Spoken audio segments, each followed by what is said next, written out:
Okay, I make that 7 o'clock. Good evening and welcome to this edition of the Planning Committee on Tuesday, the 3rd of February 2026 on this cold February evening. Thank you for attending tonight, officers and ladies and gentlemen of the council, and all those in the public gallery and those that may be joining us online at home. So, first item of business tonight is, do we have any apologies? No apologies? Moving on to item 2 of the agenda, declarations of interest. Have any members got any declarations of interest to make on the agenda this evening? And I'm seeing that's a negative, thank you.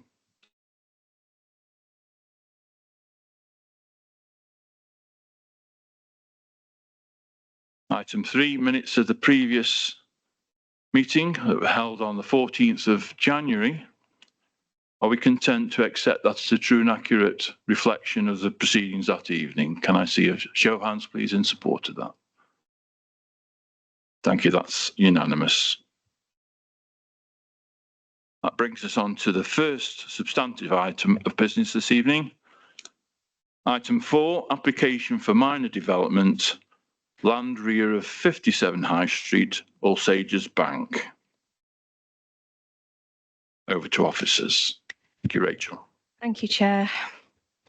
So this application seeks permission in principle for the erection of 5 to 9 dwellings on a parcel of land to the rear of 57 High Street, All Sages Bank. The site is located within the open countryside and within an area of greenbelt as indicated on the local development framework proposals map. With regard to applications for permission in principle, only the matter of the location of the development and the principle of the development can be considered by the local planning authority. If permission is granted, then a second application referred to as a technical details consent would need to be submitted, which would address details such as highway safety, drainage, amenity, ground conditions, biodiversity, etc. So this application was deferred at the previous meeting of the Planning Committee to enable officers to seek a legal position in respect of the weight to be given to the orderly neighbourhood plan in the determination of the application. A supplementary report is being published today based on the external legal advice received, and your legal officer will be reading out a further statement shortly. The site lies within the Greenbelt, where the NPPF advises that residential development can be appropriate if it falls within one of a number of exceptions, which include cases where it would utilise grey belt land. Grey belt is defined as land in the Greenbelt comprising either previously developed land or any other land that does not strongly contribute to any of the purposes A, B or D in paragraph 143 of the NPPF. So these 3 criteria are A, to check the unrestricted sprawl of large built-up areas, B, to prevent neighbouring towns merging into one another, and D, to preserve the setting and special character of historic towns. It's not considered that this site makes a significant contribution to purposes A, B or D of paragraph 143 of the framework. There is a demonstrable need for the development given the absence of a 5-year housing land supply, and the site is otherwise located in a sustainable location. On this basis, the proposal comprises appropriate development in the Greenbelt, and the principle of development is considered to be acceptable. Thank you. Thank you, Rachel. I believe we've got a statement from our legal officer in terms of the 2 items on the agenda tonight. Yes, thank you, Chair.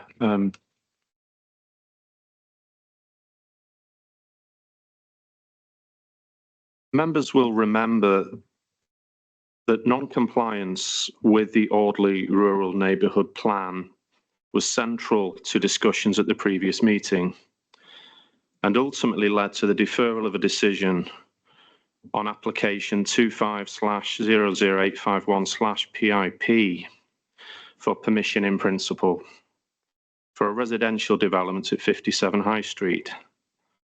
Since that meeting, officers have obtained external legal advice from planning lawyers, at Sharp Pritchard LLP on the correct approach to this question, and this statement has been prepared on the basis of that advice. While this statement relates specifically to application 2500851/PIP, the legal principles apply more generally across all applications. On 1st October 2025, the Audley Rural Neighbourhood Plan was made, forming part of the Newcastle-under-Lyme Development Plan. In accordance with section 38(6) of the Planning and Compulsory Purchase Act 2004, decisions must be made in accordance with the development plan policies, which includes the neighbourhood plan policies, unless material considerations indicate otherwise. It follows that application 2500851 PIP, I can call it that, is to be assessed in accordance with the development plan and the Audley Rural Neighbourhood Plan. It is accepted that this development proposal lies outside of the identified settlement boundary. ANP1 of the Audley Rural Neighbourhood Plan does not support residential development outside of the settlement boundary. The statutory framework requires decision takers to consider material considerations, including the policies contained within the National Planning Policy Framework, referred to as the NPPF. The presumption in favour of sustainable development in paragraph 11 of the NPPF requires decision makers to apply a presumption in favour of granting the permission where there are no development plan policies or the policies are out of date, including where the LPA cannot demonstrate a 5-year housing land supply. This is often referred to as the tilted balance. It is accepted that Newcastle-under-Lyme Council Borough's policies, the core strategy and saved policies of the local plan are currently out of date, and that the council cannot currently demonstrate a 5-year housing supply. In the absence of a required 5-year housing land supply, the tilted balance is engaged, and as such, considerable weight is afforded to this housing delivery as a material consideration in the planning process, unless, as set out in paragraph 11D2, and I quote, any adverse impacts of granting permission would significantly and demonstrably outweigh the benefits when assessed against the NPPF taken as a whole. Whether non-compliance with the neighbourhood plan meets the threshold of adverse impacts can be answered by turning to paragraph 14 of the NPPF.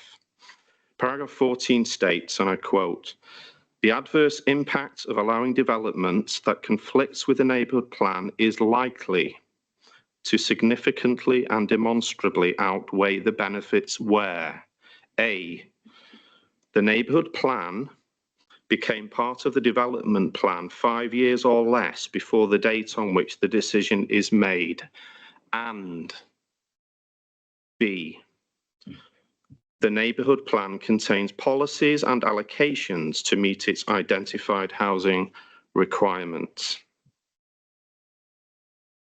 Whilst the first of these criteria is satisfied in the present case, because the Audley neighbourhood plan was made in 2025, the council's legal advice has confirmed that the second criteria is not met because the Audley neighbourhood plan does not contain policies and allocations to meet its identified housing requirements. Whilst the Audley neighbourhood plan does include policies to shape how its identified housing requirements of 250 homes would be met, this is insufficient to meet paragraph 14. In the recent case of Edith Western Parish Council and Secretary of State for Housing, Communities and Local Government and others 2025-2908 admin, the High Court confirmed that to meet paragraph 14B of the NPPF, a neighbourhood plan needs to go further and include allocations or policies which specifically meet the housing requirement in question. As paragraph 14 cannot be satisfied, it cannot be concluded that the adverse impact of non-compliance with the neighbourhood plan is likely to significantly and demonstrably outweigh the benefits of the development. As such, non-compliance with the orderly neighbourhood plan does not provide reasonable grounds to refuse planning permission. The delivery of housing is contributing to the borough's housing supply, and this is a critical factor in the consideration of this PIP. Substantial weight must be applied to this in the decision-making context, where there are no adverse impacts that significantly and demonstrably outweigh the benefits of the housing land use proposed, where NPPF para 14 is not satisfied regarding the orderly neighbourhood plan. Therefore, in conclusion, if members were to refuse the application on grounds of non-compliance with the neighbourhood plan, this decision would be extremely challenging for the council to defend on appeal. Planning practice guidance is clear that local planning authorities are at risk to costs awards where they unreasonably refuse planning permission or unreasonably defend appeals, and so there may be cost implications for the council of refusing permission on that basis. Thank you, Chair. Thank you for that clarification. Members will have seen supplementary evidence that's attached to page 15 of this report, and also to bear in mind that statement the officer's just made for the second item on the agenda this evening.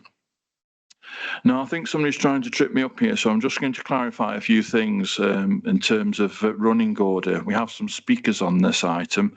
And just for us to check, Councillor Nick Hayes, are you an objector or a supporter, sir? Objector, thank you.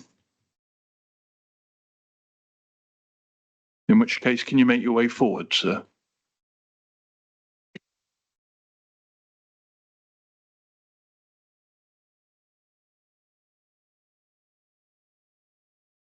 You've got 5 minutes to address the committee, Mr. Hayes, and you may start when you're ready by pressing the button. You'll be reminded at 4 minutes you've got 1 minute left. You may begin when ready. Thank you. Following on from my representation at the previous Planning Committee review of this planning application, Audley Rural Parish Council commissioned Urban Vision Enterprise, with whom Audley Rural Parish Council partnered to create the Audley Neighbourhood Plan, to assist in formulating this further representation, a copy of which has already been electronically provided to Charles Winnett prior to this Planning Committee review. I'm going to read the advice from Urban Vision Enterprise. Dear Charles Winnett, Town and Country Planning Act 1990, Planning and Compulsory Purchase Act 2004, Land Rear of 57 High Street, All Sages Bank, application reference 25/00851/PIP. Urban Vision Enterprise has been commissioned by Audley Parish Council to make additional representations on the above application, which was recently deferred by your Planning Committee. Paragraph 12 of the National Planning Policy Framework. We are concerned that the previous officer's report did not consider paragraph 12 of the National Planning Policy Framework, which makes clear that the presumption in favour of sustainable development does not change the statutory status of the development plan, and that planning applications that conflict with an up-to-date development plan, including a neighbourhood plan, should not usually be granted planning permission. This is the situation with the current application and the Audley Rural Neighbourhood Plan. It should be noted that the Audley Rural Neighbourhood Plan helps achieve sustainable development and evidence growth, and this was tested through the independent examination. Case law has established the status of neighbourhood plans where this is the case. Grounds for refusal. In view of the conflicts with national policy and the statutory development plan, we recommend that the application be refused on the following grounds. The development proposal is inappropriate development in the Greenbelt by virtue that it is previously undeveloped land and does not meet the very special circumstances. Approval of inappropriate development in the Greenbelt would be contrary to national policy and would set a dangerous precedent. The proposed development is outside of the settlement boundary and does not meet the requirements set out in policy AMP1 residential development of the Audley Rural Neighbourhood Plan. The scheme harms the character of All Sages Bank, resulting in the loss of green landscape separation, and is contrary to policy AMP9 natural environment and landscape of the Audley Rural Neighbourhood Plan. There are serious doubts that safe and suitable access to the site can be achieved for all users in relation to all modes of transport, including addressing the needs of people with disabilities and reduced mobility. The site's unsustainable, increasing reliance on private car journeys. The site is prone to surface floodwater, as identified by the Environment Agency, risk of flooding from surface water map. The development could exacerbate surface water flooding issues, both on the site and elsewhere. The scheme is contrary to national policy on flood risk. Section 38 of the Planning and Compulsory Purchase Act and paragraph 12 of the National Planning Policy Framework provide a clear framework for the decision. The proposed development is contrary to national policy and to the policies in the statutory development plan, including the recently made Audley Rural Neighbourhood Plan. It should be noted that the neighbourhood plan, as the most recent plan, carries more weight as set out in national policy and guidance. Audley Rural Neighbourhood Plan. The previous officer report suggested that there were no current up-to-date plans and policies. This was clearly an error. The Audley Rural Neighbourhood Plan positively meets the housing needs for the neighbourhood area, and the growth strategy is set out on page 18 of the plan. The neighbourhood plan was tested at examination and met the basic conditions, including having regard to national policy and guidance, and helped to achieve sustainable development growth.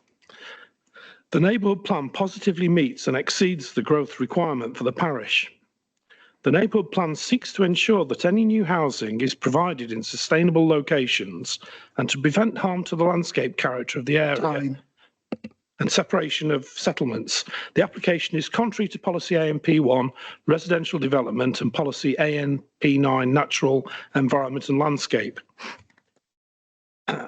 Greenbelt case law, including Red Hill Aerodrome Limited versus. Mr. Hayes, can you wrap it up, please, as soon as you possible?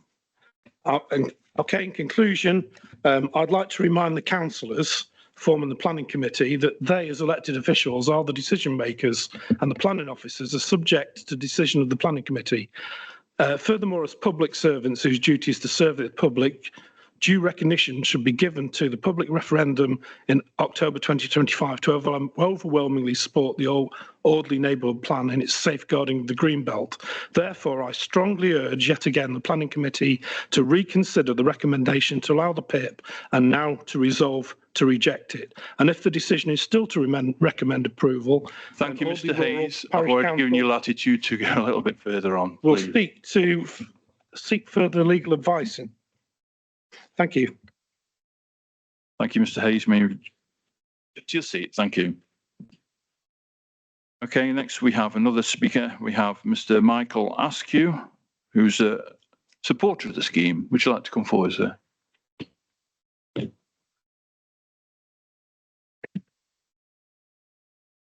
Good evening. You have 5 minutes to make your case, sir. Thank you, Chair. Thank you for the opportunity to present at Planning Committee again to request that members grant permission in accordance with their officer's recommendation. Members deferred the application at the previous Planning Committee meeting to enable your officers to take legal advice on the weight that should be attributed towards the Audley Rural Neighbourhood Plan. Your officers confirmed that in their supplementary report that their findings in the original committee report are robust, and they maintain their recommendation to approve permission in principle. The matter is legally straightforward in respect of a grey belt site. The council's local plan is out of date, the tilted balance applies, and your officers conclude that the benefits of granting permission would outweigh any harm. Importantly, this also includes any conflict with the orderly rural neighbourhood plan. This is because the neighbourhood plan, although less than 5 years old, does not contain any policies and allocations to meet the identified housing requirements. On that basis, it doesn't comply with the relevant measures outlined in paragraph 14 of the framework.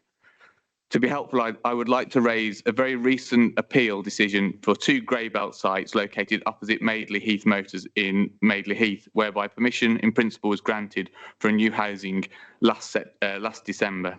That appeal followed members' overturn of an officer's recommendation to approve. That appeal decision is helpful to members because it considered the weight of the neighbourhood plan policies That appeal decision is helpful to members because it considered the weight that neighbourhood plan policies have in the absence of a 5-year housing land supply. In this case, it was Madeley neighbourhood plan. The inspector for that appeal concluded that Madeley Heath proposals conflicted with the housing policy of the Madeley neighbourhood plan insofar that the neighbourhood plan sought to ensure that new housing is sited in appropriate location and prioritises brownfield sites. The orderly rural neighbourhood plan was written on a similar basis to the Madeley neighbourhood plan in that it requires site allocation for new housing to be addressed through the local plan and does not present any allocations itself. In conclusions, members have before them a grey belt site that would deliver much needed new housing in a sustainable location. By not presenting any allocations in the orderly neighbourhood plan, it fails to deal with the current scenario of the Borough Council with an inadequate housing supply. The tilted balance applies and the benefits of members granting permission would outweigh the harm. It is requested that members approve permission in principle for this grey belt site in line with your officer's recommendations. Thank you. Thank you, Mr. Askew. You may return to your seat. Thank you. Okay, now over to members for debate, please.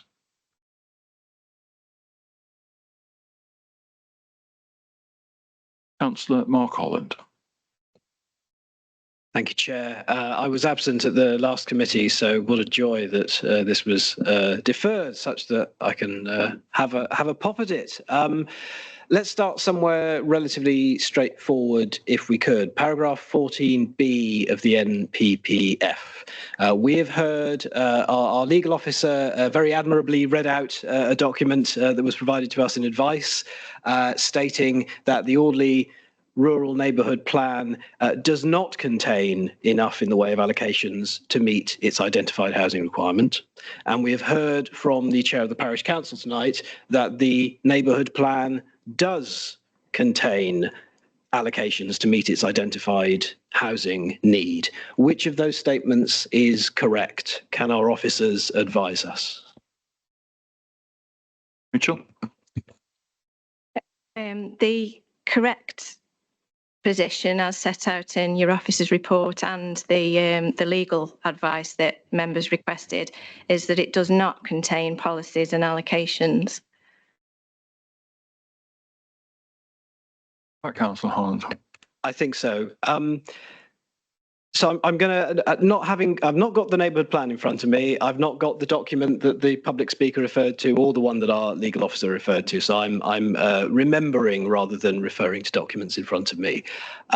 My guess is our officers just advised us that there aren't allocations to meet identified housing requirement.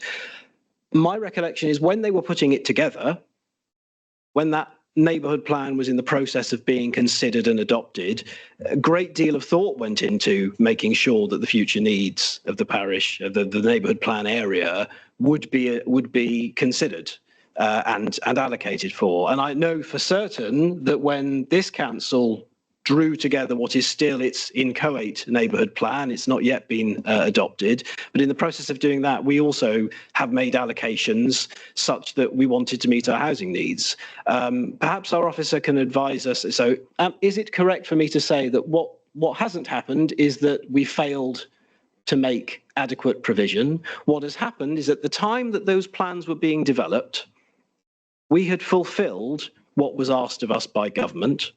But since those plans have been developed, the government has moved the goalposts, and we are therefore in breach because, and I will come back to this if I can after we've heard from our officer chair, I've a feeling that the road we're going down is that we've all done our best here as a local planning authority, and the people, the group that were in charge of putting together the neighbourhood plan have also done their best, but the government has served us unrighteously in some respect. Thank you, Councillor Holland. Would you like to come back on it, please?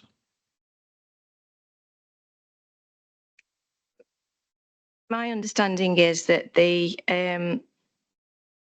orderly neighbourhood plan, or when the orderly neighbourhood plan was put together, the advice or the requirements in the NPPF were the same as they are now. That hasn't changed since that time. And while the orderly neighbourhood plan does include policies to shape how the housing requirements would be met, the advice that we've received is that, and the advice of your officers at last planning committee was that that's insufficient to meet the requirements of paragraph 14. Does that answer your question? It is an answer that I accept. I will put my own spin on it. However, my spin is this. I agree broadly with what the chair of the parish council said. I'm not a fan of these applications. We never used to have them. We're now seeing an increasing number of PIP applications, both coming to this authority and coming to the committee in the case where they meet the requirements or are called in for a committee decision.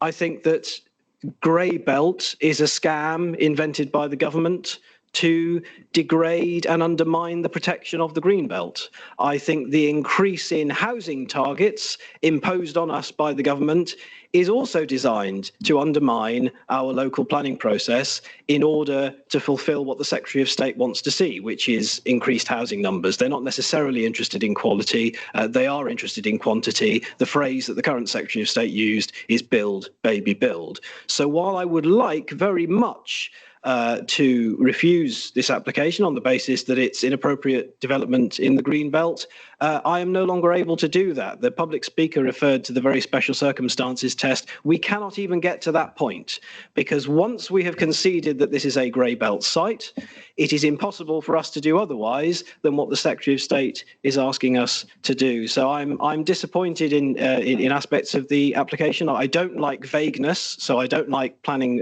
permission in principle applications for that reason. So will there be 5 houses? Will there be 9 houses? It could be any number, couldn't it? It could be any number within the range specified, but we don't know what they're going to look like. We don't know what the size or mass of them will be. We don't know anything other than what is in this very, very drafted, even more vague than an outline application is permission in principle. And I would be extremely opposed if I could to what I consider inappropriate development in the green belt. But I have heard the remarks of our officer, and it seems to me that the decision in front of us tonight is either, and this is for the benefit of many in the public gallery, either we can refuse this and it will be overturned at appeal because the legal arguments for doing so have been outlined to us tonight. And not only will those houses be built anyway, there is a very grave risk to this authority that the government will use that to fine us. So our taxes could go up as a result of us making what the government or its planning inspector considers poor decisions, and even the threat exists of us having responsibility for making our own planning judgments taken away from us, and that is extremely concerning to me. Alternatively, we vote in favour of the application, and we end up with development that we don't particularly like, or the potential of such development in the future, given that a further application will be necessary in order to nail down specifics associated with any development on this site. I'm sorry that doesn't amount to a proposal for either the printed recommendations or another recommendation, Chair, but those are my comments at the current time. Thank you. Thank you, Councillor Holland. I unfortunately share some of your reservations about this position. Any other councillors wishing to speak? Councillor Fear. Thank you very much, Mr. Chairman. I'm afraid I share an awful lot of the sentiments, and I think the underlying anger of Councillor Holland in this regard. Our hands have been tied by national government, who clearly have a hatred of the countryside. Why they have a hatred of the countryside is for us all to decide. I've got my own views. I'm sure other people have theirs as well. But our hands are fiercely tied. As Councillor Holland has said, the goalposts have been moved. We tried very hard to get the correct housing figure, and then we found, not this Christmas, but the Christmas prior to that, we had a present from the government which was to change the housing targets, and we find that we don't have them after all. That, as Councillor Holland has pointed out, is a little bit unfair, isn't it? When other people, ourselves here, people in Audley, have toiled to try and fit those recommendations, only to have the recommendations changed post-eventum. It comes to a point, and I've sat on this committee for quite a long time, and I'm almost wondering what is the point of this committee at the moment with this sort of application present. We might as well just let the bureaucrats decide what they're going to do, because they've so constrained us that actually we can't do anything at all. And that is down, as I say, to national legislation.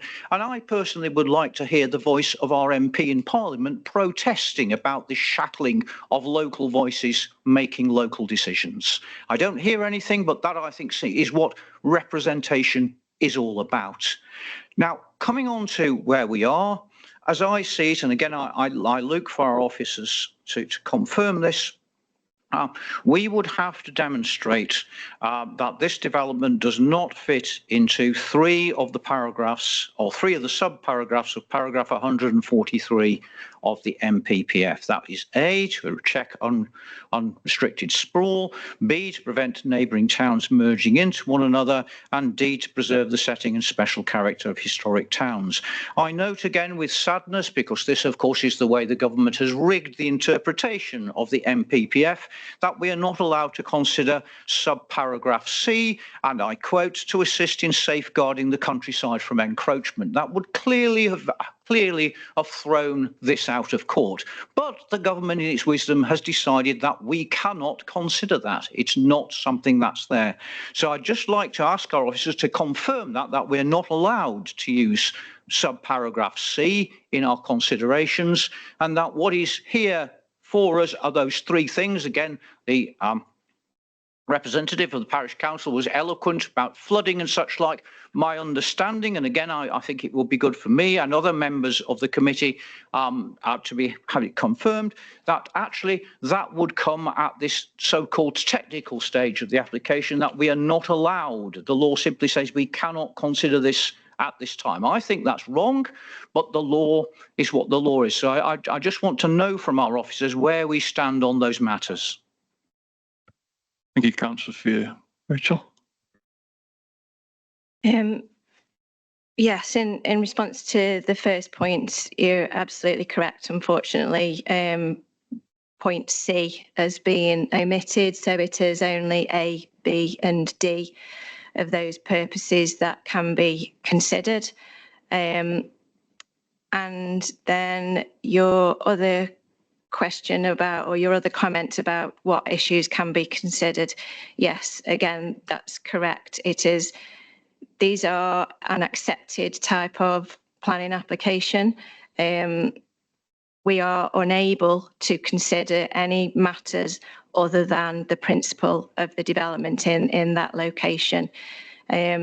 So issues that have been raised by the parish council and by residents that have been detailed in the committee report, such as impact on the character and appearance of the area, flooding, highway safety, etc.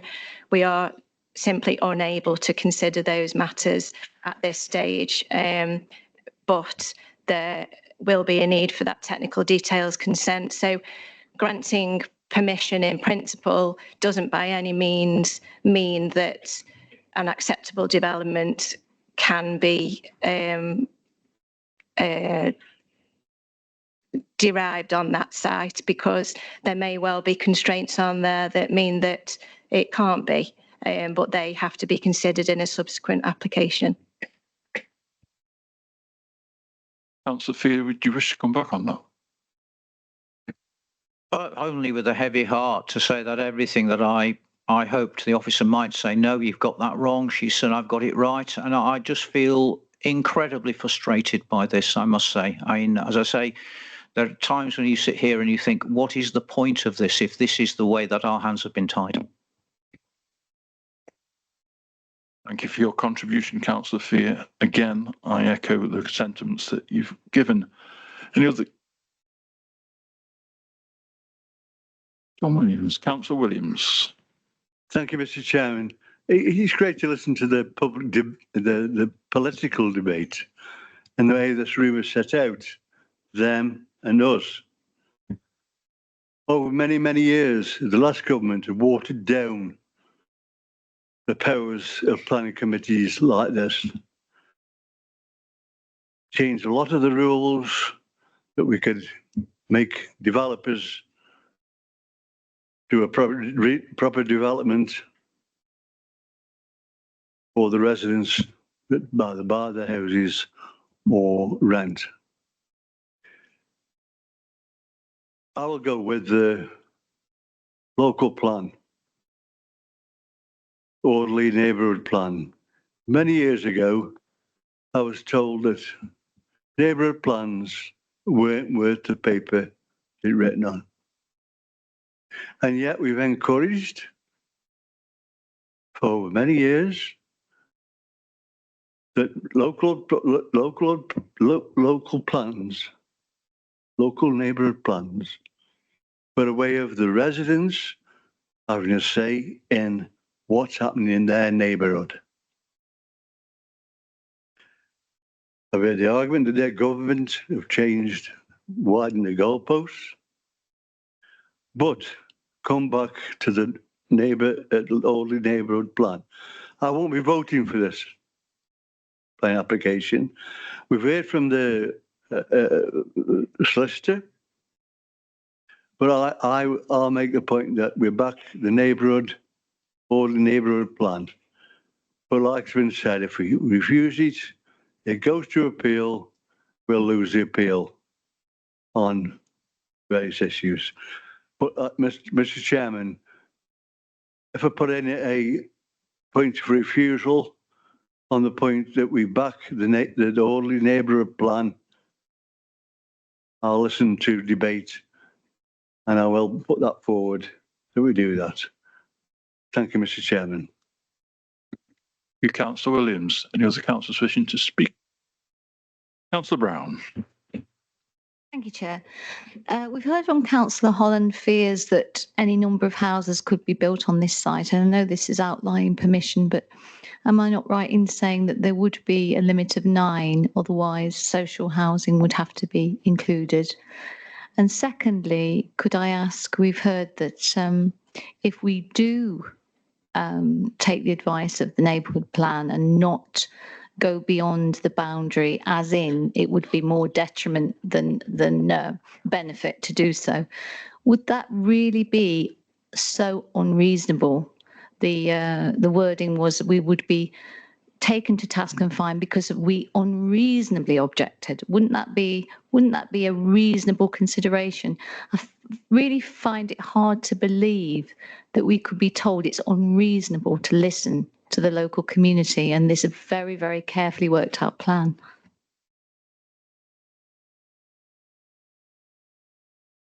Mitchell. Thank you, Chair. So yes, in response to your first question, there would be a limit of up to 9 dwellings. So between the 5 and the 9 would be acceptable in principle, but obviously we would have to consider the details of that at the technical details application stage. The advice that we've given you that has been read out by my colleague is that it would be unreasonable to refuse this on the grounds of it being contrary to the policies within the orderly neighbourhood plan. And we've set out at length why that is the case. And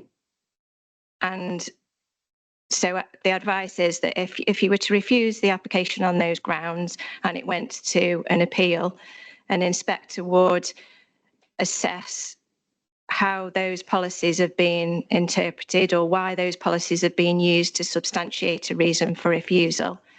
And would be looking at whether the council have been reasonable in using those policies to justify their reason for refusal. And if those policies are out of date or can't be given any weight for the reasons that we've set out, then the council could be considered to be unreasonable in doing that. So yes, it is a risk, and that's the advice that we've given you, or my legal colleague has set out to you. Thank you, Rachel. Councillor Brown, do you wish to come back? Thank you for clarifying that.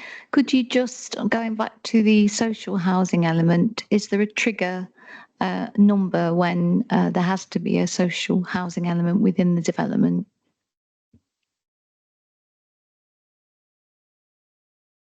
Yes, it is. It's above. It's 10 dwellings and above. Yes.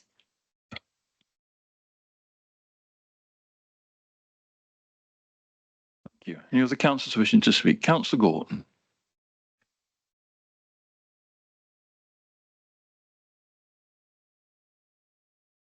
Thank you, Chairman. I wasn't at the last meeting, so much of the debate this evening is sort of new to me. My understanding is that the committee deferred the application last time to get external legal advice. We've heard from our legal officer the nature of that advice. It makes me very uncomfortable, but I can't really see any alternative. It's been spelt out very clearly, the consequences. I dislike the application intensely. I hate to see the green belt sort of nibbled away in this fashion.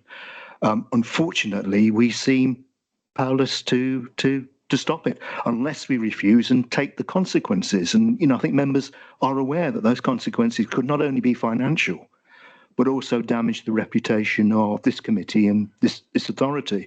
And if you wouldn't mind sort of bearing with me a moment, Chairman,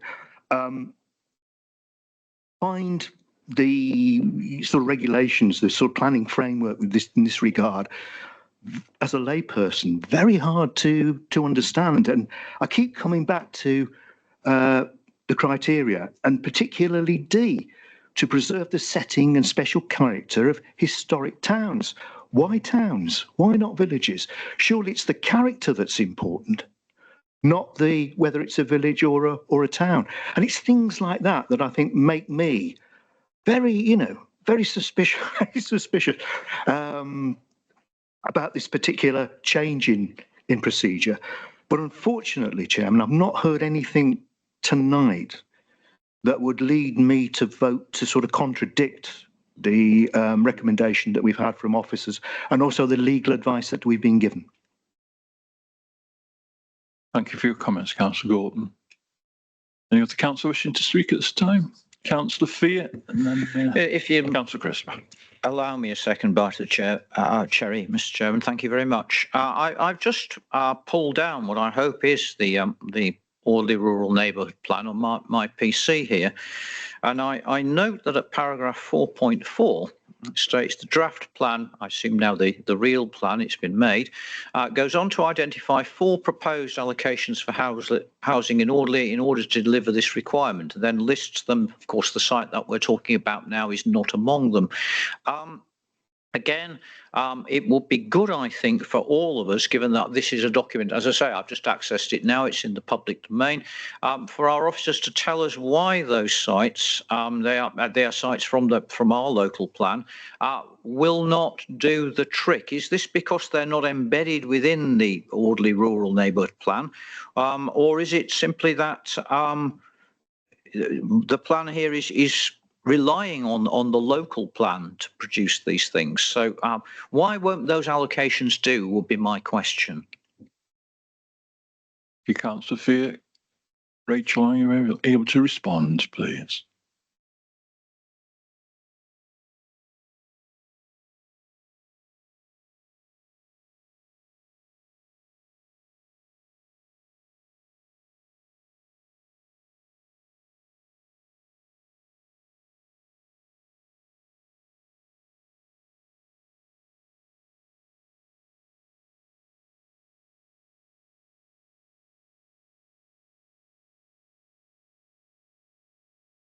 If I may, Mr. Chairman, because it may help our officer, if I could also refer, as I read down, to paragraph 4.6, which says draft local plans proposed housing requirements for Audley and Bignell End, and the 4 proposed allocations focus on the rural centre.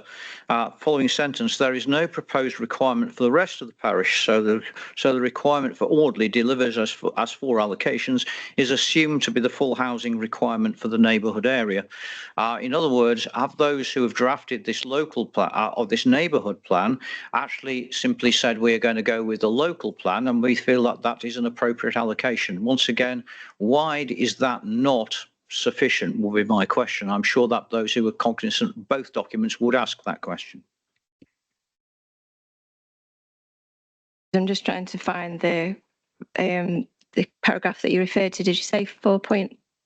4.4 for the 4.4 for the allocations, and then 4.6 for the rationale, so to speak. 4.5 simply notes that this would these allocations run to about 270 houses. And what page is that on? Sorry, it's of the document I'm looking at, the rural Audley Rural Neighbourhood Plan Housing Needs Assessment. It's on page 24.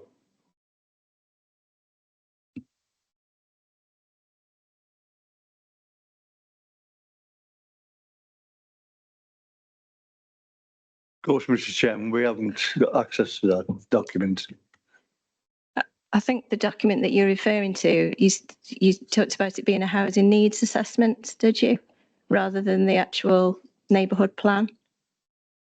Because page 24 of the actual neighbourhood plan is it shows a map.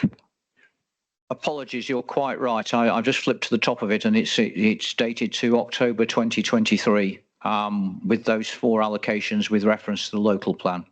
Yes, so the actual neighbourhood plan document which has been made and in other words adopted doesn't have any allocated sites within it. If I may just explore this a little bit more, Mr. Chairman, is that because, though, those who made this neighbourhood plan have effectively said that we are happy with the allocations made at the local plan, so that they are simply accepting those, and therefore, is there a need for extra allocations at the neighbourhood plan level, or could they simply just accept ones which were made at the borough level in the local plan? I'm afraid I can't answer that because I wasn't party to the writing of the neighbourhood plan and why that decision was made. All we can do is look at the document that is before us now and whether that meets those 2 requirements of paragraph 14 of the NPPF, and it doesn't. Whatever the justification for not including allocations within it, as I say, I really wouldn't like to comment on that because I don't know the answer and I may mislead you, but whatever the justification or reasoning for that, there aren't any allocations within the site, and therefore paragraph 14, that both criteria aren't met, which is what's required. Councillor Fear. No, I'm at the moment searching to see if I can find a more up-to-date document, because when I go to the head of the URL I have, it's simply, when it says the plan, it simply doesn't give me a plan with housing allocations in, so I'm unsure of where I stand at that point. Okay, thank you. Shall I take Councillor Holland for you? Yes. Councillor Holland. Thank you, Chair. Following on from Councillor Fear, who may come back with further once he's had a chance to look through the documents. There exists a very advanced draft local plan prepared by this authority, and there exists an adopted neighbourhood plan that emanated out of the Audley area. Taken together, those are our local plan contributions. Those are the planning documents that should have some sort of legal effect. And taken together, they do include allocations. One thing that I didn't say when I last spoke is that, yes, this site, in common with the application site at item 5 on tonight's agenda, these are not in the local plan. And the local plan is in a very advanced stage. There are modifications being made to it following the requests made by the inspector. But I don't think this site, again, I'm open to be corrected by officers if I'm saying something that is wrong. This site doesn't form part of that. So whatever happens with the modifications to the local plan, the plan that we put forward would not include this site. And while it may be this council or the successor council that ultimately adopts that local plan, it's not, the wording of it isn't going to change if it's adopted or if it's at a very late draft stage. So I would like to rely on our local plans, including the neighbourhood plan. But I'm understanding from our officers tonight that it is one of those crutches that has been kicked from under us by the government. Our plan is inadequate already, not because of any poor performance in the drafting of it, and the same with the neighbourhood plan. It was done with the best of intentions and to the best of the ability of the people who put it together. It is inadequate because the government has changed the goalposts.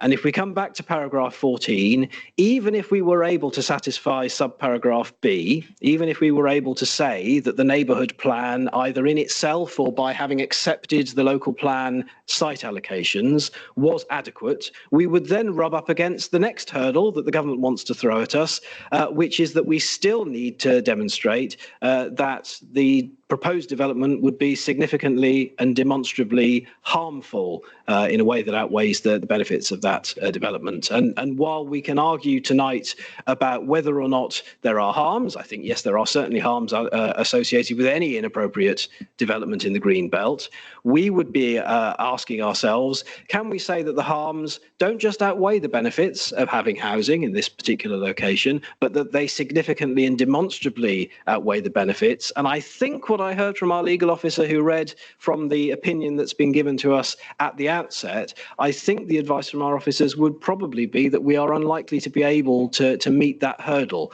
So if we were to be refusing on the basis of paragraph 14 of the MPPF, even if we could satisfy subparagraph B, we would run risk of being found both incorrect but also unreasonable by the planning inspectorate. Thank you, Councillor Holland. Again, I'm tending to side with your opinion. Yes, it has. Councillor Crisp. Thank you, Chair. Just wanted, just to ask the officers then. It seems these PIP applications, am I right in saying that they don't concede anything other than that this is grey belt and nothing else, and that it may be entirely possible that no house, no building there would be appropriate because we haven't seen a single thing that you would normally see in an outlined plan of permission. And I wonder how much value they actually have to the applicant. Thank you. Rachel? Yes, you're right that as I think I said previously when I was responding to another question, there is every likelihood that, or every possibility that we could grant this permission in principle, which, as you say, is the location of the site acceptable in principle for residential development. So we could grant that, and then they could come in with all of the reports that are required for technical details consent and would ordinarily be required for an outline planning permission as well. So all the technical reports, flood risk, contaminated land, ecological constraints, all of those reports could come in and we could consider those, seek the views of consultees, and there could be insurmountable issues there that mean that we would be unable to grant that consent. And in terms of what benefit they have to developers, I think we kind of questioned that a bit ourselves at first when they came about, but I think they do have benefit because they are giving permission in principle, so there is obviously a benefit to, but it's less of a benefit than an outline consent would be because those reports haven't been submitted and it's not been through the process of those being assessed.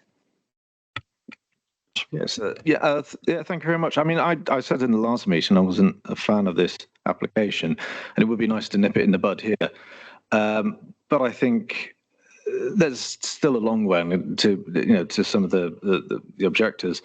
A lot of the cases, the points they make in their letters, which fall outside the what we can consider for this application, I think will be very relevant in the future.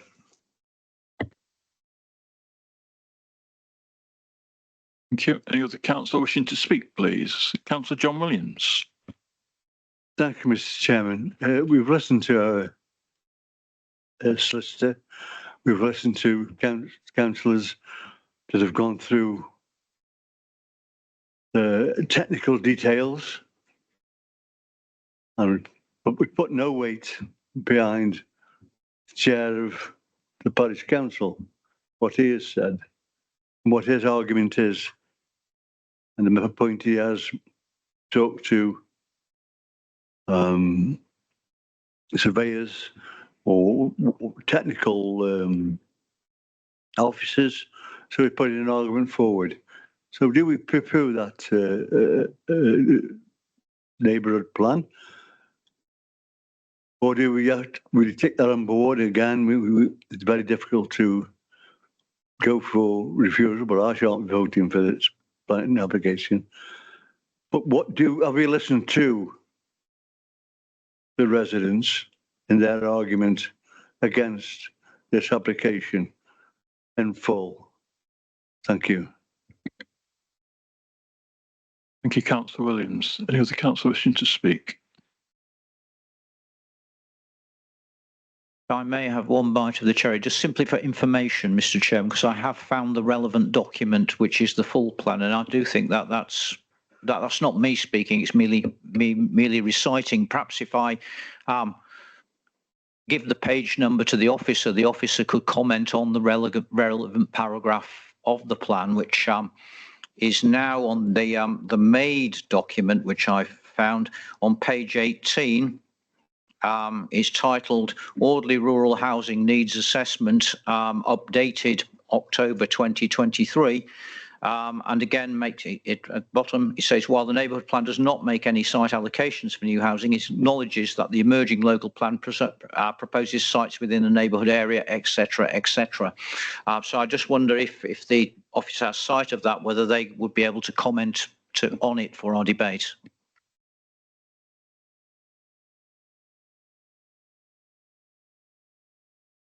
Councillor Fear, which paragraph was it? I'm on the right page, but it's about halfway down the first column of the plan, and it's entitled Audley Rural Housing Needs Assessment, AECon November 2021, open brackets, updated October 2023.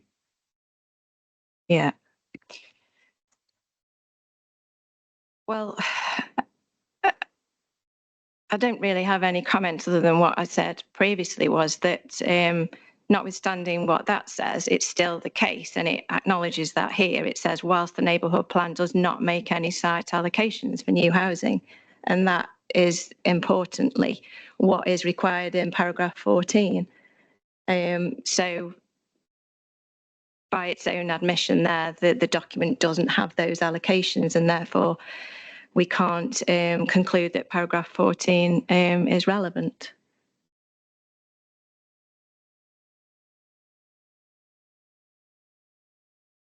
Councillor Fear? No, I hear what the officer says. I mean, I'm just sort of in, well, there are two things that strike me, because I'm now looking at the second column of material. So the housing need assessments are calculated. The local plan figure equates to, and it gives a figure of 275 homes in the Audley area. The following paragraph says the proposed allocated sites of the emerging local plan meet 270 of this figure. That to me suggests that the people who make the neighbourhood plan are actually marching in lockstep with the local plan, and that those are their allocations, so to speak. That said, and I note with misfortune, and I take no pleasure in saying this, that is already 5 units short, and of course the goalposts may have changed since then, so that's our problem. But it does seem to me that arguably there are site allocations, but they may not be sufficient. I don't know. Councillor Fear, any other councillors wishing to speak? Any councillors wishing to propose? Councillor Holland. Time for me to make myself unpopular, isn't it? I do this not because I want to, but because we've agonised over this for a significant length of time. I have a suggestion which is the closest we can come to indicating the committee's unhappiness with this application while allowing it to proceed in line with the legal advice that we've received and what I consider to be the inevitability that were we to refuse it, the government would overturn it as appeal very easily, given what we've heard about the government's planning policy. I am prepared to propose the recommendation as printed with a heavy heart, having heard of all the debate that we've had tonight. I would invite other councillors, should they wish to abstain, not to vote in favour of this. We've heard that Councillor Williams won't be voting in favour. If he abstains rather than voting against, it can be carried with 1 vote, which is my vote. I would be happy to take that upon myself. If other councillors feel wildly enthusiastic about the application, they can also vote in favour of it. But I will move the recommendation, and I will say now, Chair, that I will vote in favour of it with absolutely no enthusiasm for doing so. But I invite other councillors not to vote in favour of it if they're prepared to abstain, and it will be carried, not unanimously, it will be carried.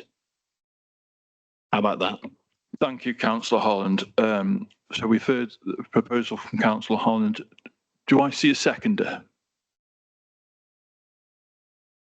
In which case then, with a very heavy heart, that I reluctantly second your proposal, Councillor Holland, for the sake of getting the business done and also not to expose, in my view, this council to expensive shortcomings because we cannot resist this, because our hands are tied by the very nature that our policies are not deemed useful in this case because of the housing allocation tilt that's been made, that's not in our favour, the fact that our housing supply is lacking because of the change in government policy, and it's only because of that change in government policy, as far as my opinion it goes, that I second this. So councillors have had this formally proposed and seconded by myself. Can I see a show of hands in support of this, please?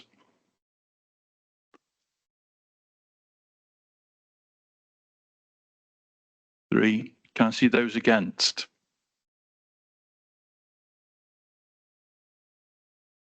Three. Can I see the abstentions, please?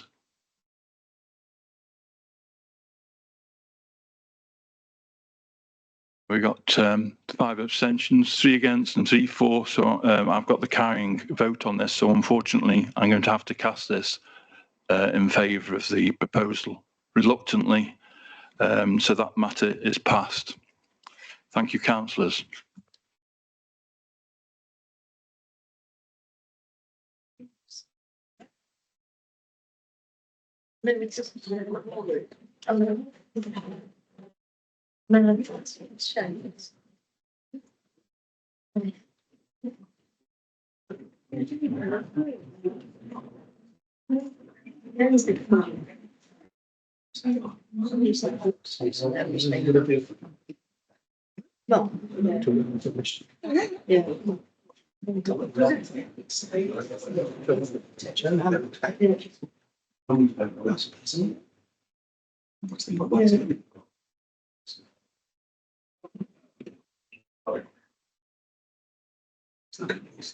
Yes.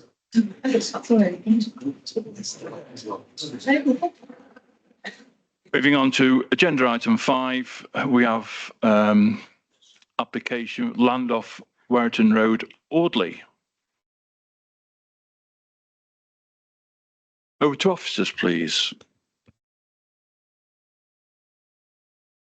So I don't propose to repeat the comments that I set out on the on my presentation on the previous application, because those comments about what issues can be considered and the issues of whether it meets the guidance on grey belt, etc., are all identical. But just to show you on the plan there on the screen, this is again an application for permission in principle for between 5 and 9 dwellings, this time on a parcel of land to the southwest of Wereton Road, Audley.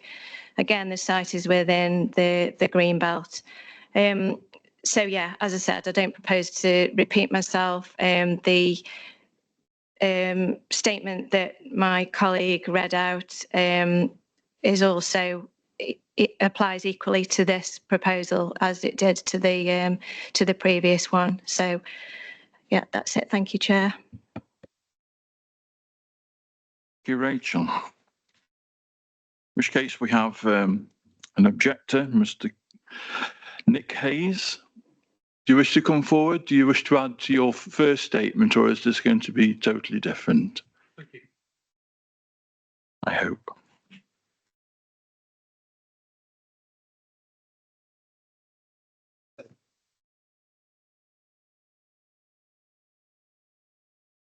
You have 5 minutes to make your case, sir, and I will enforce the 5 minutes this time.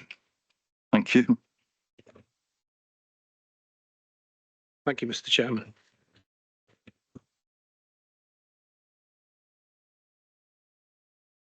But basically, the objection, the representation against this, in principle, the same representation applies to this application as per that to the land at the rear of 57 High Street, All Sages Bank, that we've just talked about.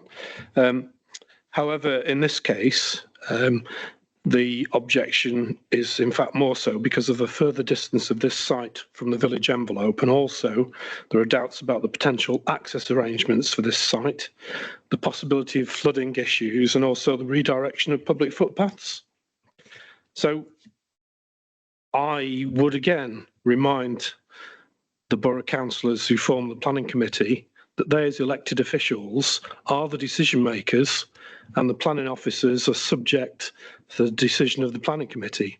And furthermore, as public servants whose duty is to serve the public, due recognition should be given to the public referendum in October 2025 to overwhelmingly support the Audley Neighbourhood Plan by the residents of Audley and its safeguarding of the Greenbelt. So I would therefore again strongly urge the planning committee to reconsider the recommendation to allow the PIP in this case, and now to resolve to reject it and enact the will of the people who have elected them. If, however, the decision is still to recommend approval, then Audley Rural Parish Council may still seek legal advice in order to consider a legal challenge against this. Thank you, Mr. Chairman. Thank you again, Mr. Hayes. You may return to your seat, please.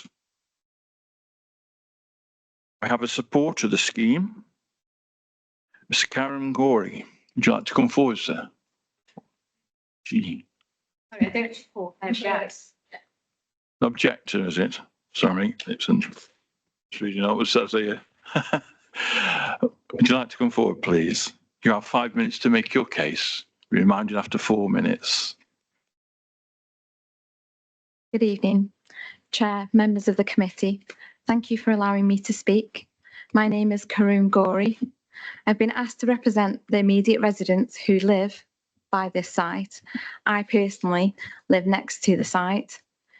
For us, this is not just a planning application. It is open countryside on our doorsteps.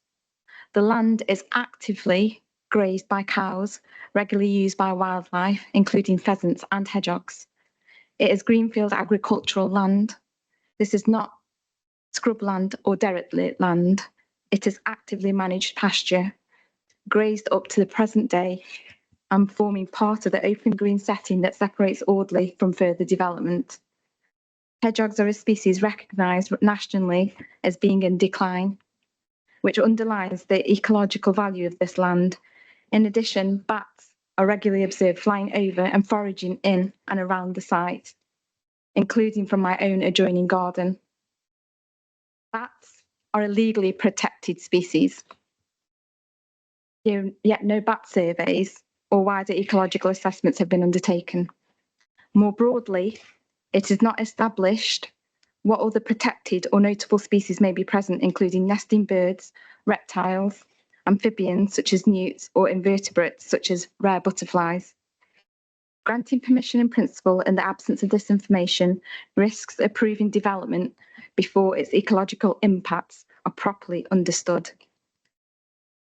I'd further add that this proposal is not minor infill. Minor infill refers to small-scale development within an existing built-up area. This proposal does the opposite. It pushes housing further into open countryside and represents a clear extension of development beyond the settlement boundary onto land that performs an obvious green belt function.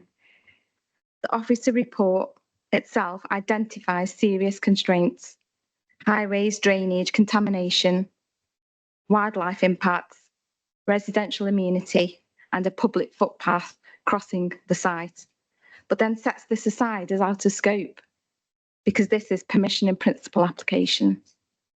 With respect, granting permission while knowingly deferring these fundamental issues is not cautious planning. It simply shifts the risk to a later stage. Members are being asked to approve development on greenbelt land first and hope the problems can be resolved afterwards. The conclusion this land is grey belt is particularly concerning. This is open, undeveloped, rural, agricultural land. It performs exactly the function green belt is intended to serve, safeguarding the countryside from encroachment.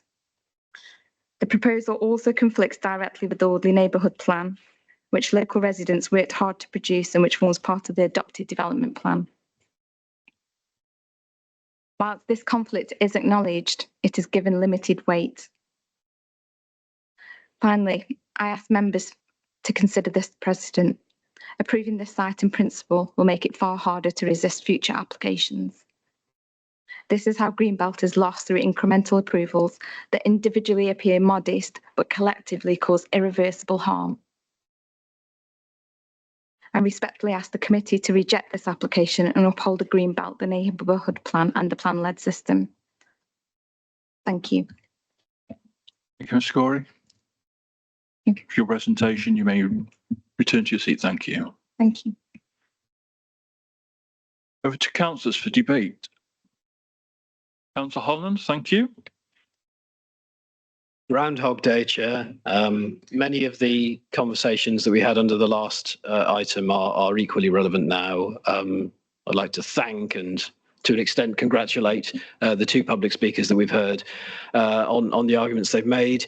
Again, I imagine our officers will be quick to point out that some of those matters, like ecological impact, are not for this type of application. We are not able to take them into consideration because they are technical matters that would be considered at a later stage. But the latter public speaker is quite right. Once you've conceded the principle of development, structured opposition to what we might otherwise consider inappropriate is much more difficult to put together. Can I ask something that we did not consider under the previous application that I think is relevant here?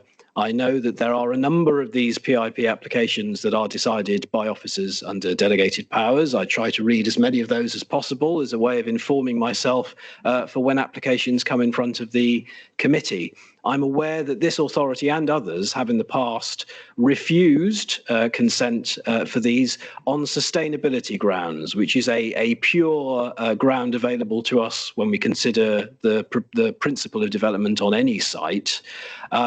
Our officer's report tonight says that it would be difficult to sustain a refusal on sustainability grounds and refers directly to the closeness of the site to the shops and services of Audley. But we have heard from speakers tonight that this is outside of the village envelope. And I would be interested, can we see a map or a location plan of the site, and can we consider in in doing so, its connection to the centre of Audley. We cannot determine on the basis of access, because access is reserved to a later matter. But from memory, this site is reasonably isolated. It is difficult to proceed on foot as a pedestrian from this site into the centre of Audley. And I would be interested in exploring the sustainability of this proposed development in isolation, because that is something we're allowed to consider, and it is a potential ground on which we might consider refusal of this application. Thank you, Chair. Thank you, Councillor Holland.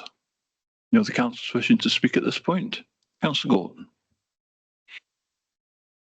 Thank you, Chair. I just wanted to raise a point. The speakers to this application have stressed the managed agricultural land and the value of that. And I wondered whether that is a factor that the committee should consider, because it seems to me to be something that has been stressed, and whether that could form any possible grounds for refusal. Councillor Gordon. Officers like to come back on that, please. Yeah, apologies, just bear with me. I'm just trying to pull up a map to show the location.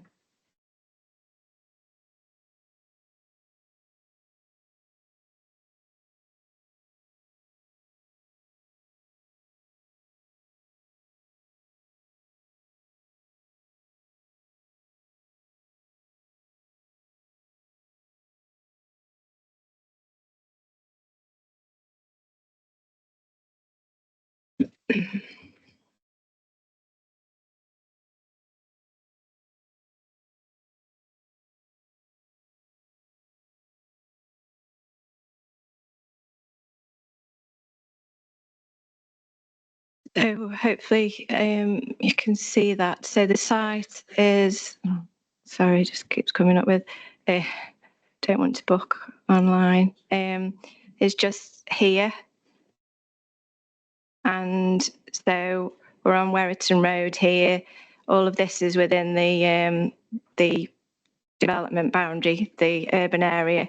And then Church Street here is the main road through the centre of Audley with all the shops and services. So yeah, hopefully that kind of answers your question in terms of how sustainable it is, or how isolated. You were questioning whether it is more isolated. Well, I would certainly argue that that sort of proximity there to the village, it's not an isolated location. Thank you. Thank you, Rachel. Councillor Holland, did you wish to come back to that question that you asked?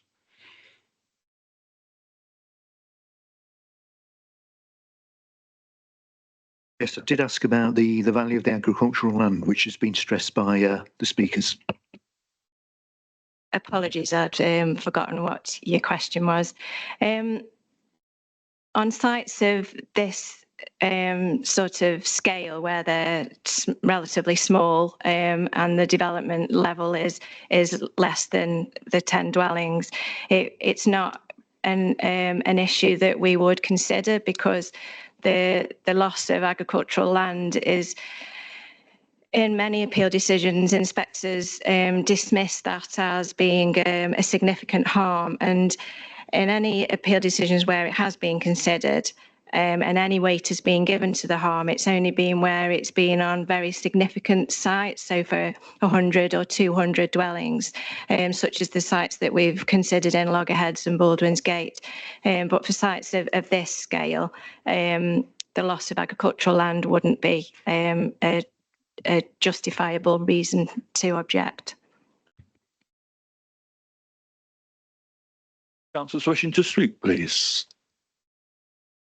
Councillor John Williams. Thank you, Mr. Chairman. Is it footpath, footway, there'll be footpath on the road, on Wellington Road? Because it's quite a busy road, it's quite narrow. The people, if walking from there to Audley, It's really dangerous. As a footway, foot, and obviously probably right away farther across under the field, but water on that one. But I can't remember a footpath going from this site up the other side, up into Audley. So yes, you can see the footpath there. Yeah.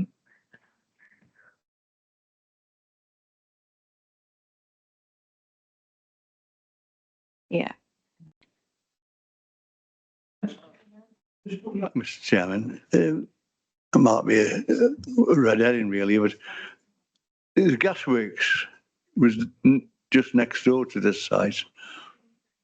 And, you know, you can think of contamination of the site. Would that have any bearing on the development?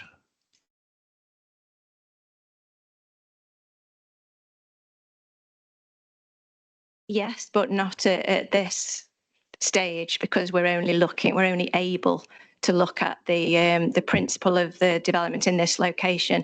But yeah, absolutely, contaminated land would be one of the technical matters that would be considered at the next application stage, and they would be required to submit a contaminated land report along with a number of other reports.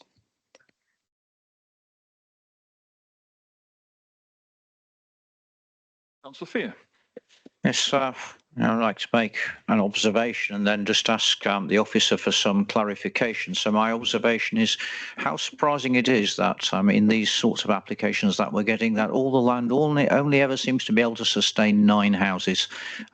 Curious that, isn't it?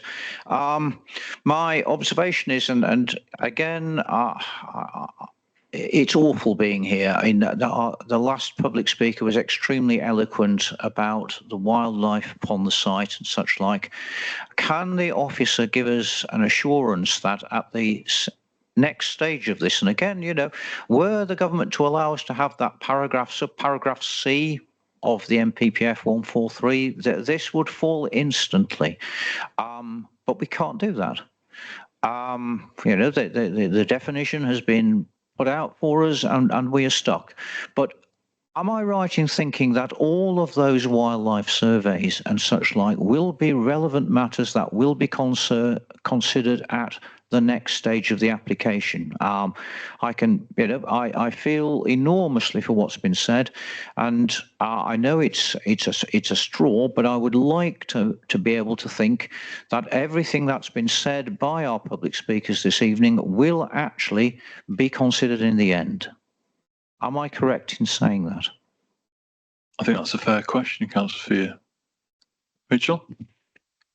Yes, you're absolutely correct in saying that. And I know that concerns have been mentioned about that if we grant this permission in principle, that kind of binds us to a subsequent application and would make it more difficult to raise issues with that application. But it doesn't it's no different than any other planning application where, you know, if it was a full planning application, we could still consider that a site is acceptable in principle, but we could still have concerns about technical matters such as impact on protected species, ecology, flooding, character and appearance of the area, impact on residential amenity.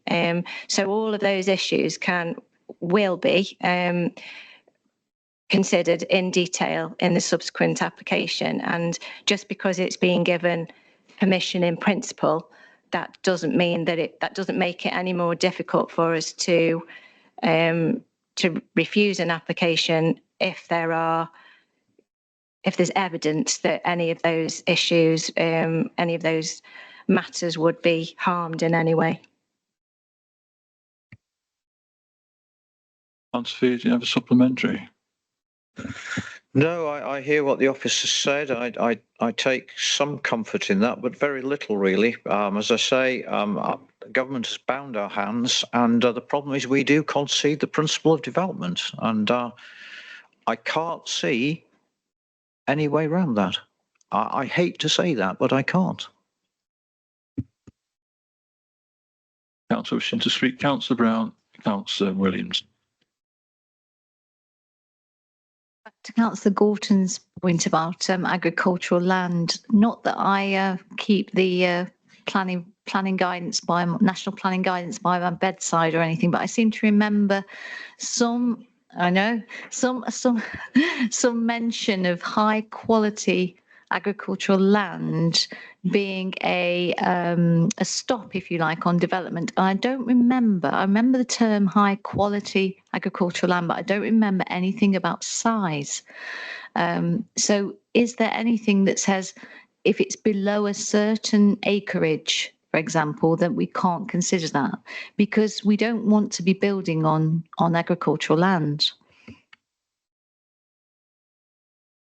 Sure. The guidance within the MPPF refers to best and most versatile agricultural land. So that's the test, I suppose. And agricultural land is of different quality, obviously, and some of it is of better quality than others. And certain levels are referred to as best and most versatile. So you're right in that there isn't a size definition that says that something below whatever can't be concluded to be best and most versatile. But part of the test as to whether something is best and most versatile when inspectors consider the issue is the size of it, because obviously the smaller something is, the less versatile it is, the more difficult it is to farm independently. So that's what I was referring to about the smaller sites are would very rarely never in my experience would a site of this small scale be concluded to be best and most versatile agricultural land. Okay, thank you. Thank you. Councillor Joe Williams. Can somebody tell me why we can't just refuse this until a full application comes in and save everybody all this time? Surely we can make a decision, officers. I'm sorry, but will somebody explain to me what that rule is and whatever? Councillor Williams, you would have to have a reason that's defendable. We've actually had reasons given to us. Why can't we look at that with common sense? It's agricultural land, and surely we've got thousands of acres of brownfield sites. Why should somebody just be able to pick and choose to develop 9 houses with no social housing, no benefits to the coming into the area? Why should they be allowed just to build on a whim? Because we say you could be. Sorry, you've lost me. I don't know why we sit here. Thank you, Councillor Williams. Unfortunately, we have to go with planning guidance and the planning law as we see it at that time.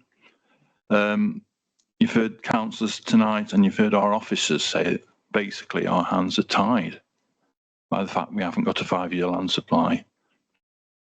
In order for us to defend this, we're going to have a proper rational conversation in terms of defendable.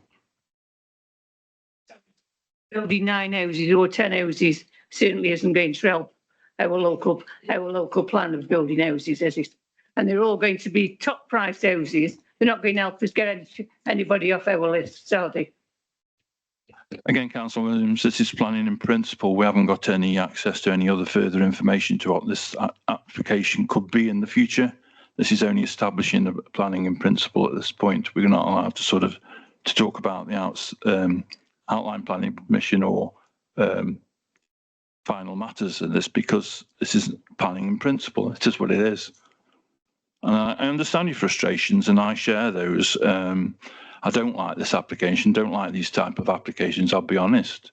I see it as an erosion of the countryside, the rural character nature of the borough.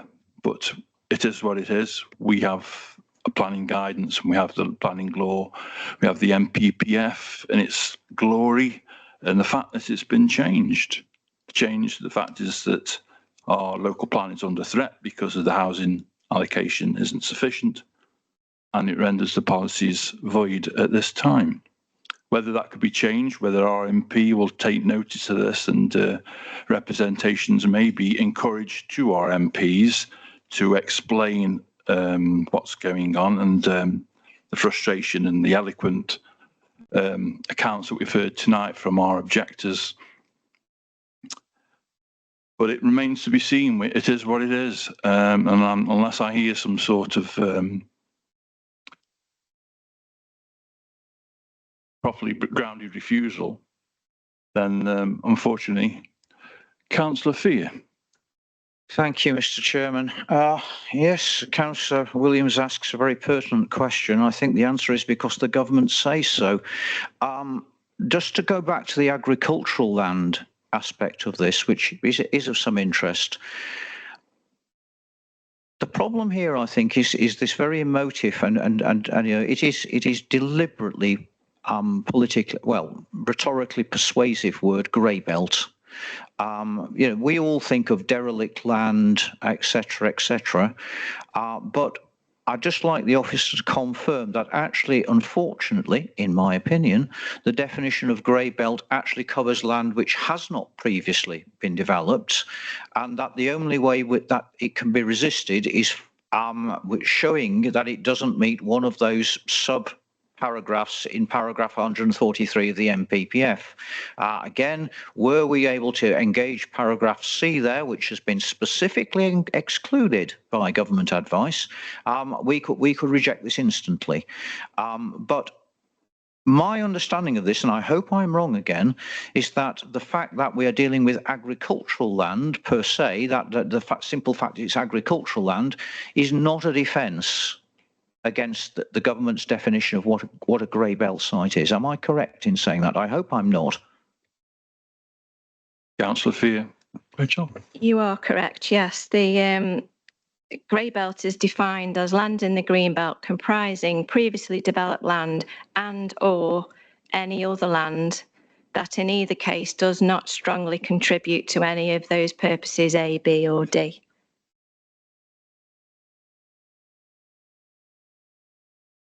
Mr. Crisp. Thank you, Chair. Yeah, I think it's worth remembering when Keir Starmer said about grey belt, and he talked about lands with old knackered petrol stations on. That is not the reality, but the reality of that is examples like this, and it's about cutting up the green belt and building more houses as quickly as possible. Build, baby, build, and that's what it was about. Thank you for that, Councillor Crisp. Any other councillors? Councillor Williams. Thanks for allowing me to come back, Mr. Chairman. It's been noted that it's 5 to 9 dwellings. The site is quite a big site, so that will aim large houses, 4-bedroom houses. Can we at this stage, if we agree to go farther, to say that already 5 to 9 dwellings on this site, it's a bigger site than what the last application. Can we say you've got to be built more houses on the site? Because we are laying down that there will be big executive houses.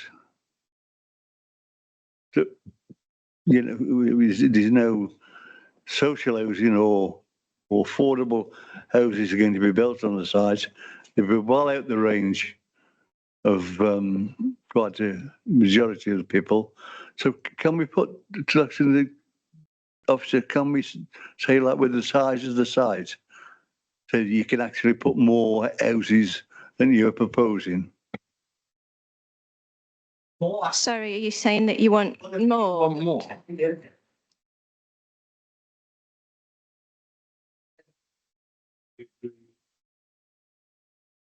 No, there could only be between 5 and 9. So a maximum of 9 dwellings is all that could be built on the site.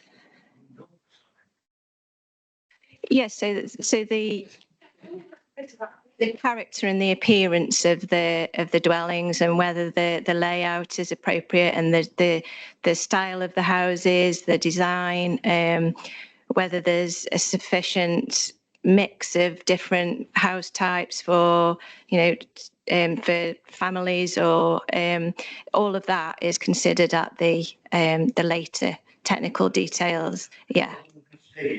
I mean, at this stage, we can put a rise on that really should be more than 9. No, we just can't do that, because we can only grant a maximum of up to 9 dwellings, and also it's not. We're not able to impose conditions on a permission in principle application, so all of that would be considered at the next application. Yeah. Does the council wishing to speak at this point? Okay, I think it's about time we got to that issue, how we need to look at the proposal. Do we accept the recommendations? If we don't, we need reasons that are defendable. Chair, I'd like to give the 3 councillors who perfectly reasonably in their own minds voted against the previous one an opportunity to make a proposal on this one. It's very easy to sit there and to vote against things. I would invite those councillors, if they wish to oppose development, to do so, because the public deserves the right to hear their arguments.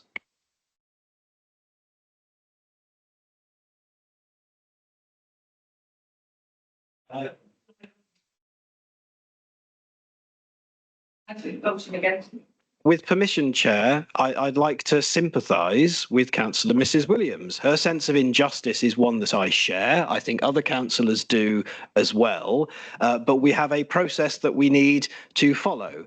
In a very prosaic sense, the reason we are here voting on this tonight is because the application was called in by a local member. That member is not present tonight, and I always regret it when a member who calls in an application does not make representations at committee, because it would help us enormously to understand the reasons for call-in when we are considering our decision.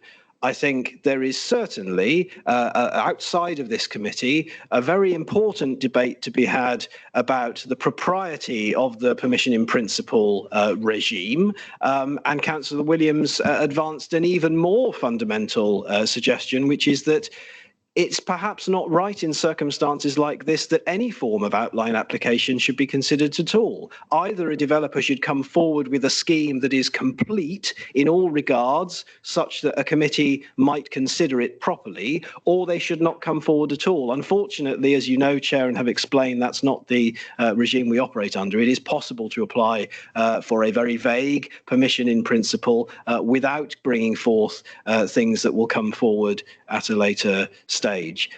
So I will say again, I do not mean this as an accusation. I mean this to those councillors who intend to vote against.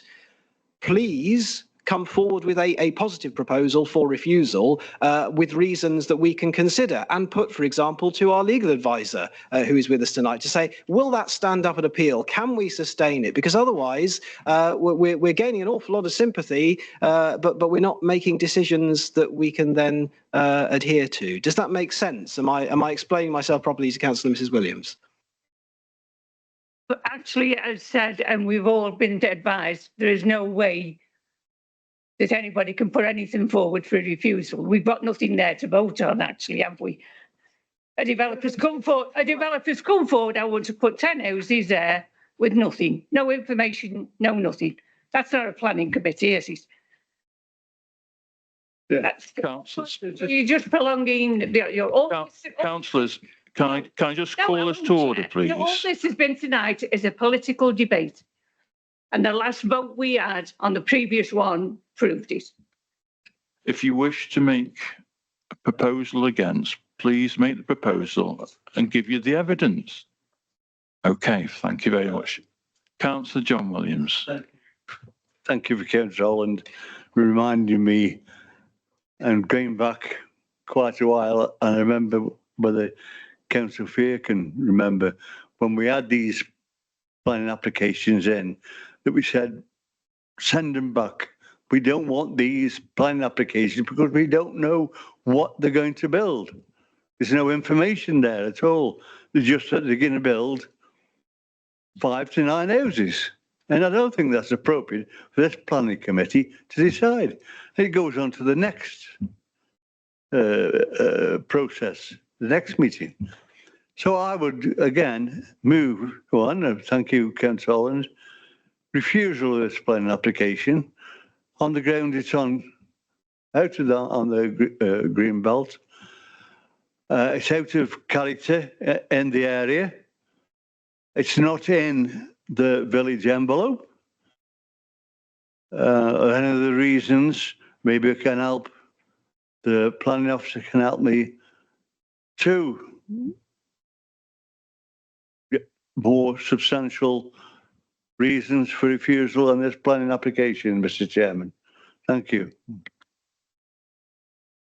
Thank you, Councillor Williams. So basically what you're saying is we should refuse this, and you're proposing we refuse this because it's inappropriate land in Greenbelt, it's outside the village envelope, and it's out of character with the area. Is that correct?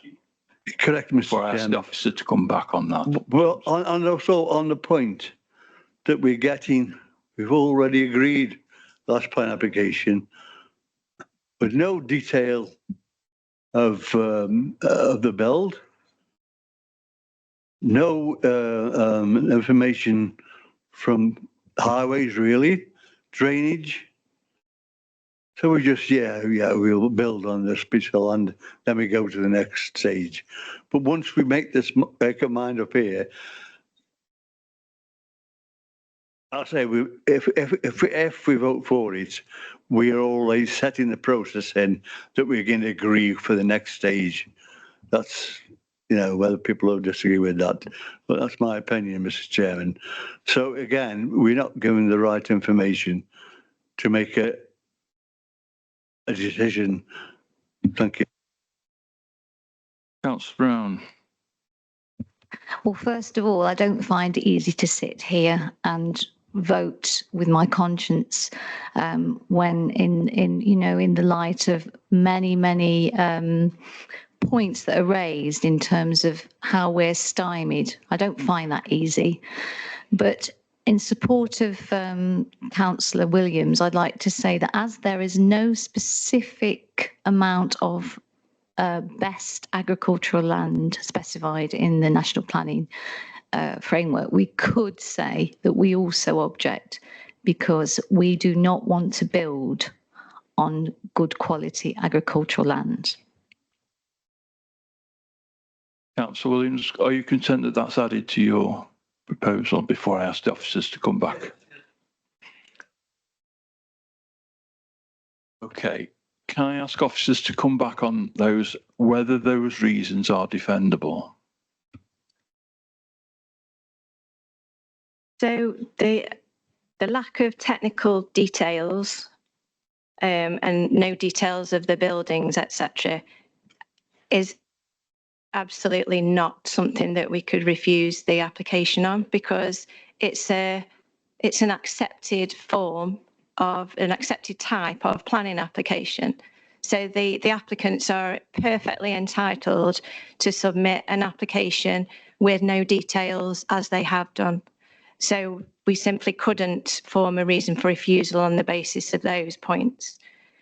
In terms of the best and most versatile agricultural land, we have refused applications in the past where they've resulted in a loss of best and most versatile agricultural land. But to do that, we have had to receive a agricultural land classification report where tests are carried out on the land to ascertain the quality of so they do soil tests and whatever to establish whether it's best and most versatile. That hasn't been done here and isn't something that we could require as part of this application. So we can't refuse it on the ground. We can't refuse it on the grounds of it just being agricultural land, because the NPPF refers to the loss of best and most versatile agricultural land, and we don't have the information the tests haven't been done to ascertain or to demonstrate that that is best and most versatile agricultural land. So we couldn't sustain a refusal on those grounds. Could I just ask, sorry, through the chair, could I just ask at what point would those tests be made then? If we can't use that information now, at what point would these tests be run? At the detailed application stage, if the a requirement for those tests was considered necessary to validate that application. So ordinarily, we only require that sort of test for large scale, more major applications where it's a significant size of site. And there's going to be potentially a loss of a significant amount of best and most versatile agricultural land. And in validating those applications, we're able to go back to the applicant and say, before we make this application valid, we want that survey to be carried out so that we've got that information to inform the application. But we deal with lots of applications for minor development that are for less than 10 dwellings, and we don't ask for it's not within the guidance that we should be asking for that sort of survey on applications of that size. Forgive me, Chair, I just want to press that. So we could grant outline permission and by granting that permission, we would be losing that agricultural land without any tests being done at the outline stage. Yes, if it was a minor application. So on more major applications, we ask for that. We are able to insist on that application, that survey, as part of the application, but not on small applications like this. Even though there is no indication of size in the National Planning Framework? Yes. So, Councillor Fee and then Councillor Gorton. So, sorry, I was going to talk about the other reasons for refusal, but do you want me to? Carry on. Yeah, carry on. Sorry. Sorry. So that was 3 of them. The other ones that I'd got down were not within the village envelope and that it's inappropriate development within the green belt. So we've discussed those at length as part of the wider debate tonight. The advice that you've received is that it is appropriate development in the green belt because it meets one of the exceptions for when development is appropriate, and that is grey belt, and that is on the basis that it doesn't affect those 3 points, A, B and D, that we've talked about at length. So again, my advice would be that it would be difficult to substantiate such a reason for refusal because there's clear guidance there that this does constitute grey belt and is therefore appropriate development in the green belt. And then the issue about it being not within the village envelope, that is all about the discussion we had earlier about the weight to be given to the orderly neighbourhood plan, and you've been advised by your planning officers and by external lawyers that we can't give the neighbourhood plan any weight in that instance, and therefore if we were to, and in fact the advice specifically states that if we were to refuse it on those grounds, we would be at risk of being deemed to be unreasonable.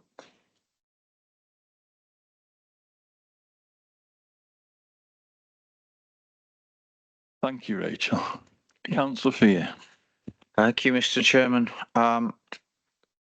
I note, because I have the MPPF on my laptop, so I've been searching for agricultural land. I note that best and most versatile agricultural land is defined in the glossary at the end of the document as land in grades 1, 2 and 3A of the agricultural land classification.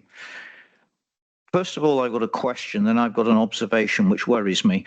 The question is, I'm sure I'm right in saying this, I'm correct in saying, am I not, to our officers that we cannot attach a condition to this sort of application, saying that we will pass this subsequent to it being found not to be in those grades of agricultural land. I'm not sure myself that the number of units to be built on a piece of land need necessarily be the touchstone were this to come back, and I sincerely hope it would come back at a technical stage. It's, as I think Councillor Williams pointed out, the actual size of the plot that's important, because that's what entails the loss of the land, not the number of units, but the size of the land which is ceded for the construction area of those units. So I think that's something we need to, certainly we need to, and our officers need to bear in mind on this thing.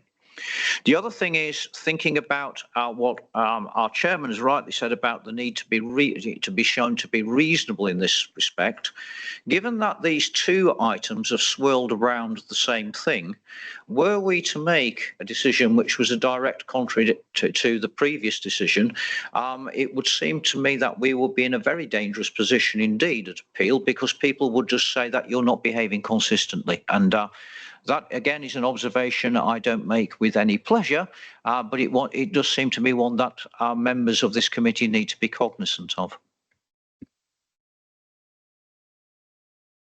Thank you, Councillor for your very well made points. Councillor Gordon. Thank you, Chairman. Councillor Fear sort of preempted me really, because I was going to make the point about consistency and not treating one application differently from another, although I think a number of us have tried to raise the issue of agricultural land. And the trouble is that I don't think there's a councillor that's spoken in this debate really that hasn't tried to come up with some sort of plausible reason that we could sustain for actually rejecting it. And listening to the debate so far, I'm not sure, Chairman, that we're actually there.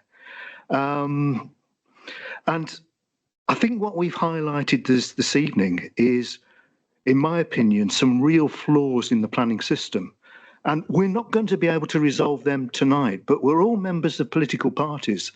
And I think it's important that we actually draw on this experience to try and highlight nationally how the planning system needs to change, because we really can't keep on like this.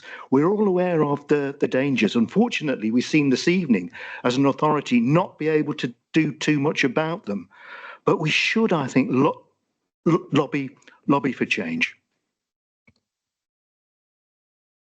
Thank you, Councillor Gordon, and your sentiment is very heartfelt, and I share some of them. Any other councillors wishing to add something new to the debate?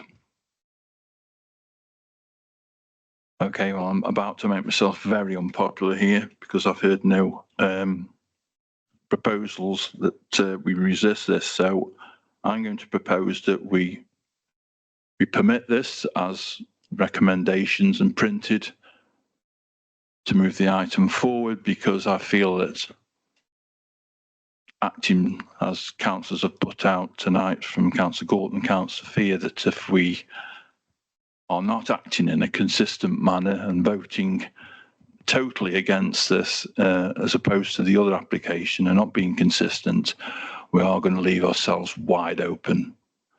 And that's something that as a chairman I'm not prepared to let that happen. So reluctantly I'm proposing this application as printed.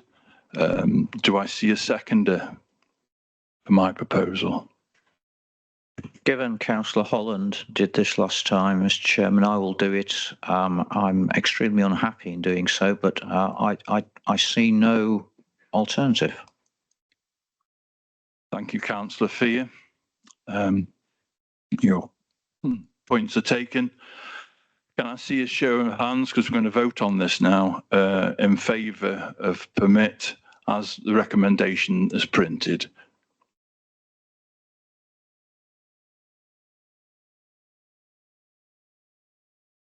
Five. Can I see those against?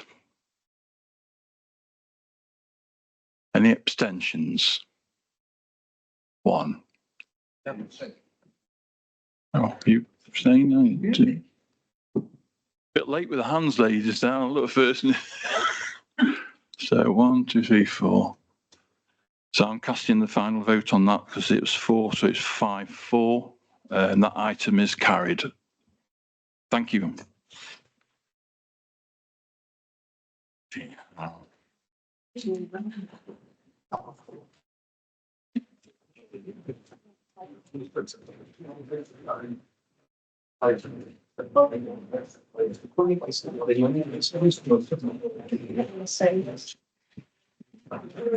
Just give a minute for the gallery to calm down.